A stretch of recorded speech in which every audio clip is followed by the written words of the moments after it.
అతి ప్రియమైన కుటుంబ సభ్యులకు వీరాంజనేయులు ప్రేమతో వ్రాయినది. ఆఖరి కోరికగా కుటుంబం అంతా గోవాలో నా అస్థికలు కలుపుతారని నమ్ముతున్నాను. ఇది మావి గారి హ్యాండ్ రైటింగ్ లా లేదే. నీకేం తెలుసా? తలరాతలకే గ్యారెంటీ లేదు, బోడి చేతి రాతలకి ఏం గ్యారెంటీ ఉంటుంది? నేను మరీ అంత ఎదవలా కనిపిస్తున్నానా? మనం అర్జెంట్ గోవాకి వెళ్ళాలి. తాతయ్య అస్థికలు కలపాలరా. నేను రాను. నేను రాను. నువ్వు రావా? గోవాలో అస్థికలు ఎందునా? ఆయన అంతేనండి, అదో టైపు. అయినా కథలో కాన్ఫ్లిక్ట్ లేకపోతే కిక్కే ఉంటుంది చెప్పండి. కాబట్టి కథ నాదే, కష్టాలు వాళ్ళవి. సరే ఎక్కడ సెక్యూరిటీ.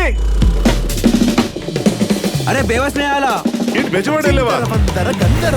ఏం జరుగుతుంది?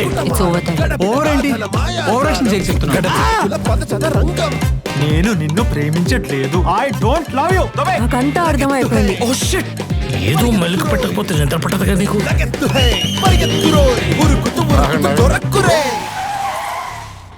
ఏంటి నాటకాలు ఆడుతున్నారా?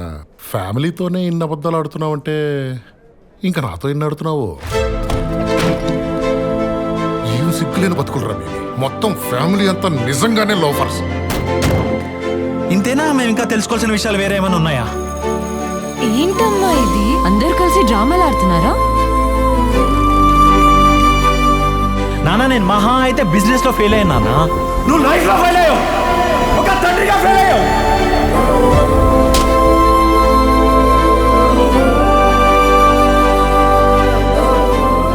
వాళ్ళ బాధ్యతలో తోడులేని ఎవరికి వాళ్ళ నిర్ణయాన్ని ప్రశ్నించే హక్కు లేదు. అది నాకైనా నీకైనా.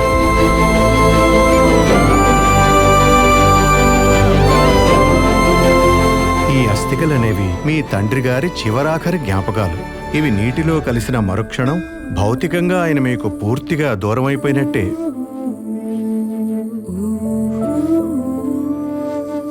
ఒరే చిరంజీవి నూరో చిత్రంలో కథానాయక ఎవర్రా? ఇప్పుడు అది అవసరమా? మూసుకో మొయ్.